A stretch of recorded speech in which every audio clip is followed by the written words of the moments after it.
rapid test, kita hanya melihat zat yang telah dikeluarkan oleh tubuh kita sendiri apabila kita terkena virus tersebut. Untuk diagnosis pasti memang kita membutuhkan PCR, ya, metode PCR atau swab test. Tapi kemarin ada ini dok, ada kabar baru bahwa di Garut ada razia masker.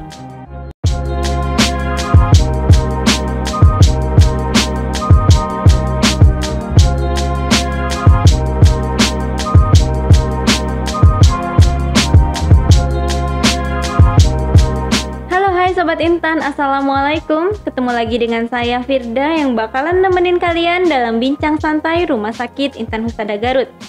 Sebuah program yang akan mengulas tuntas masalah kesehatan dan tentunya akan bermanfaat bagi Anda dan keluarga. Apakah Sobat Intan di rumah mengikuti data perkembangan COVID-19?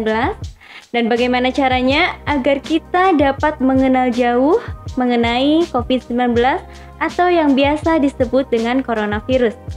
Langsung saja tamu kita pada hari ini, dokter muda, cantik, dan dipercaya menjadi Ketua Tim Tanggap Darurat COVID-19 Rumah Sakit Intan Husada Garut. Ini dia Dr. Iva Tania. Halo, selamat pagi dokter. Bagaimana kabarnya hari ini dok? Halo, selamat pagi. Alhamdulillah baik, Teh Firda. Ya, alhamdulillah. Semoga Sobat Intan di rumah juga dalam keadaan baik. Bagaimana dok rasanya dipercaya menjadi Ketua Tim Tanggap Darurat COVID-19 Rumah Sakit Intan Husada? Rasanya ya, sebetulnya campur gitu ya, antara saya harus memegang tanggung jawab, tentunya juga tidak menjadi beban, tapi saya juga harus berusaha mempertahankan semangat dan atmosfer teman-teman di tim COVID ini, karena kan nggak mudah ya. Jadi bangga sekaligus senang dan tegang juga sih gitu ya, karena bareng-bareng nih kita mau melawan suatu penyebaran virus ini gitu.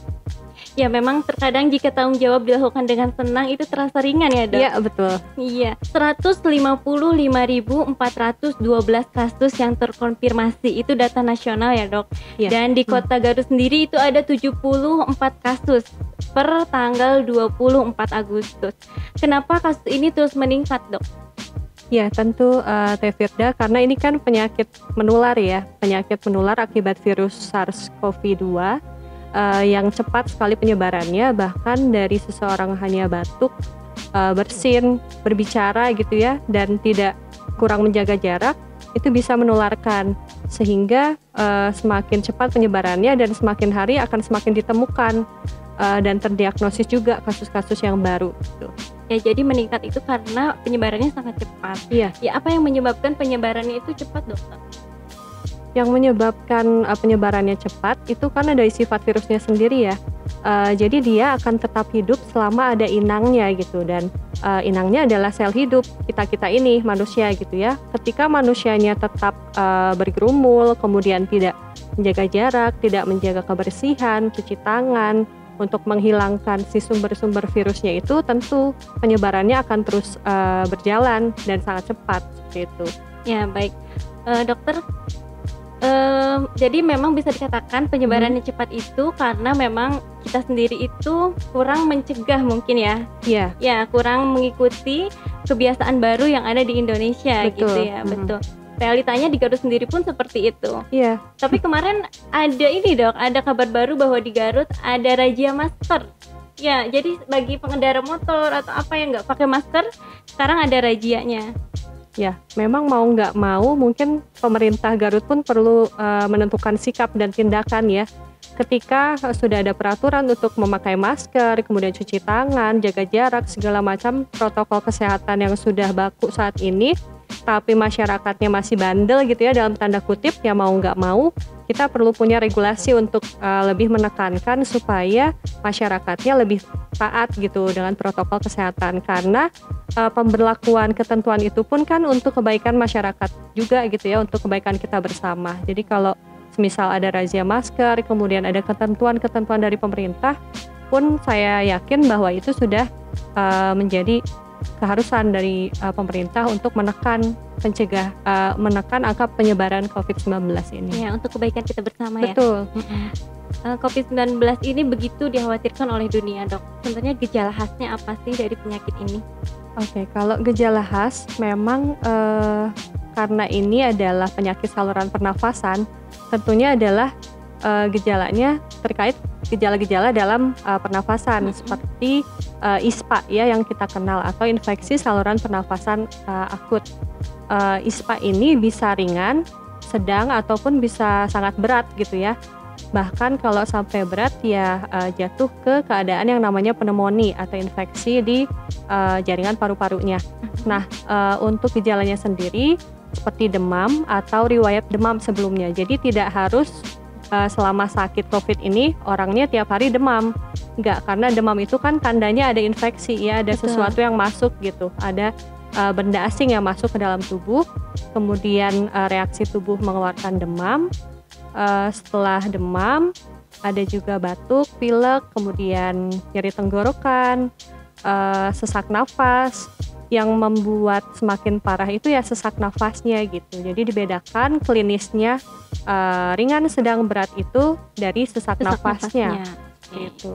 Oke, jadi memang sebenarnya seperti gejalanya seperti penyakit saluran pernapasan gitu ya, Dokter. Dan itu kan gejalanya kadang umum, susah dibedakan ya. Iya, betul. Nah, makanya sekarang ada pemeriksaan yang namanya rapid test atau swab, Dokter. Iya.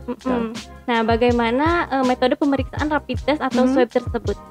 Oke, untuk diagnosis pasti memang kita membutuhkan PCR ya, metode PCR atau swab test. Tesnya itu metodenya kita mengambil apusan sampel dari lendir di belakang hidung dan mulut. Jadi nanti kalau semisal ada yang pernah gitu ya melakukan tes swab ini, ada 2 area yang kita ambil sampelnya, di belakang hidung dan di belakang mulut. Kemudian dari sampel itu kita periksa apakah memang ada gitu ya bagian atau zat dari virus tersebut. Itu yang namanya PCR, dan itu memang diagnostik pasti. Kalau untuk rapid test kita hanya melihat zat yang telah dikeluarkan oleh tubuh kita sendiri apabila kita terkena virus tersebut.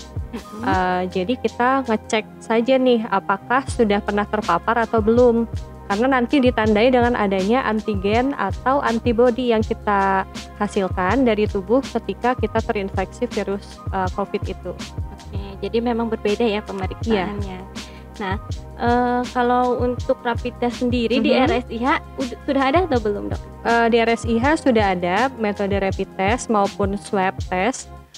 Cuma kalau untuk swab test kita hanya untuk pasien-pasien yang sesuai indikasi saja, tidak bisa atas permintaan sendiri gitu ya. Kalau untuk rapid test karena memang sudah banyak diperlukan juga oleh perusahaan-perusahaan, kemudian tempat pesantren, pendidikan seperti itu. Jadi atas permintaan sendiri kita bisa melakukan rapid test. Cuma yaitu karena rapid test itu bukanlah tes diagnostik yang pasti, jadi kita tidak memberlakukan itu kepada pasien untuk mendiagnosis ya. Jadi itu sifatnya hanya screening awal populasi ya? Betul. Sudah ada di RSIH, nanti pengambilan sampelnya dari sampel darah, serum maupun plasma. Oke, jadi memang kalau di Rumah Sakit Intan Husada sendiri sudah ada rapid test, dan bisa atas kemauan sendiri gitu ya, permintaan sendiri. Tapi kalau untuk swab kita belum ada ya, Dok, untuk permintaan sendiri seperti itu. Ya, kalau di Rumah Sakit Intan Husada harganya berapa, Dok? Untuk rapid test itu 150.000. Kemudian bila ada yang memerlukan surat ataupun konsultasi dengan dokter menjadi 275.000. Oke, bagi Sobat Intan yang mau melakukan rapid test itu untuk rapidnya sendiri itu 150.000, dan jika mau konsultasi itu 125.000 ya. Betul, jadi totalnya 275.000, Dokter. Ya, Dok. Jadi sebenarnya siapa saja yang perlu melaksanakan atau melakukan pemeriksaan rapid test? Apakah ibu rumah tangga atau yang terdiagnosa punya gejala COVID-19 atau siapa, Dok? Oke. Untuk siapa-siapa saja yang harus melakukan cek rapid test ini, sebetulnya pada dasarnya semua orang bisa melakukan rapid test ini. Cuma memang karena hasilnya itu tidak dijadikan pedoman diagnosis, jadi tidak bisa kita menentukan, oh betul nih ini positif negatifnya dari rapid test itu. Jadi kalau menurut saya yang perlu itu adalah orang-orang yang memang memiliki kepentingan perjalanan dinas, kemudian pendidikan gitu ya, mau kuliah atau mau melamar pekerjaan, biasanya ada persyaratan gitu ya dari perusahaan atau dari instansinya untuk melakukan rapid test dahulu. Itu baru kita bisa melakukannya. Kalau semisal untuk masyarakat umum yang mau melakukan sih sah-sah saja, silakan untuk di rapid test. Cuma itu jadi bukan sebagai acuan gitu ya, bahwa rapid test itu bisa menentukan positif atau negatif.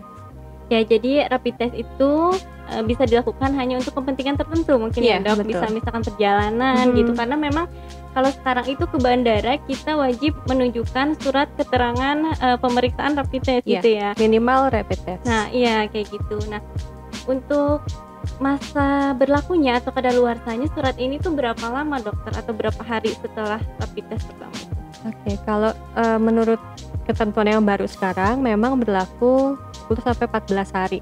Cuma lebih baik kalau semisal dilakukan H-3 dari jadwal keberangkatan kita. Jadi semakin awal gitu ya kita melaksanakan rapid test, semakin akurat hasilnya dan semakin bagus gitu, karena kita kan gak ada yang bisa jamin setelah kita rapid test beberapa hari ke depan kita masih berkontak dengan banyak orang, dan gak ada yang bisa jamin gitu ya apakah sudah terpapar atau belum.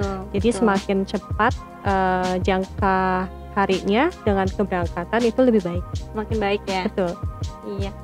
Bagaimana saran dokter untuk masyarakat yang sampai saat ini harus bekerja di luar rumah gitu dok? Kayak misalkan kita nih petugas kesehatan gitu kan, kita nggak ada liburnya, nggak ada stay at home gitu ya dok? Betul. Ya, gimana saran dokter? Ya, mau nggak mau untuk masyarakat yang harus melakukan perjalanan atau pekerjaan di luar rumah, pesan saya tetap jaga protokol kesehatannya, terutama cuci tangan. Dan itu tidak bisa digantikan oleh metode apapun. Mau pakai sarung tangan, seperti yang banyak-banyak influencer mungkin ya pada pakai sarung tangan kemana-mana. Tidak ada satupun hal yang bisa menggantikan cuci tangan. Sangat penting, jadi cuci tangan sering ya, secara berkala. Kemudian memakai masker, menjaga jarak. Dan kalaupun tidak bisa menjaga jarak di fasilitas atau pasar misalnya gitu, tetap kita pakai masker atau pelindung wajah seperti itu. Ya, jadi untuk yang masih bekerja di luar rumah, kita harus bisa atau mengikuti protokol pemerintah, salah satunya dengan cara mencegah, karena memang mencegah itu lebih baik dari mengobati ya dok. Ya, seperti betul. Tadi yang pertama jaga jarak, kemudian pakai masker atau rajin cuci tangan. Intinya harus berperilaku hidup bersih dan sehat gitu, dimulai dari diri sendiri gitu ya dok. Ya baik, terima kasih banyak dokter, berguna sekali ilmunya pada hari ini. Mungkin poinnya adalah semoga kita semua bisa meningkatkan kesadaran masyarakat agar hidup bersih dan sehat, dan selalu nonton acara ini buat Sobat Intan. Siapa tahu kita bisa belajar sesuatu yang belum pernah dipelajari sebelumnya gitu ya dok? Ya betul. Informasi lebih lanjut mengenai rapid test bisa menghubungi 0812 1486 7272, dan juga bisa mention di Instagram kami yaitu @rs_intanhusada. Terakhir dari saya, selalu ada mentari baru setiap pagi, selalu ada kesempatan baru setiap hari. Oleh karena itu, patuhi himbauan pemerintah, tingkatkan iman, kelola imun agar kita tetap aman.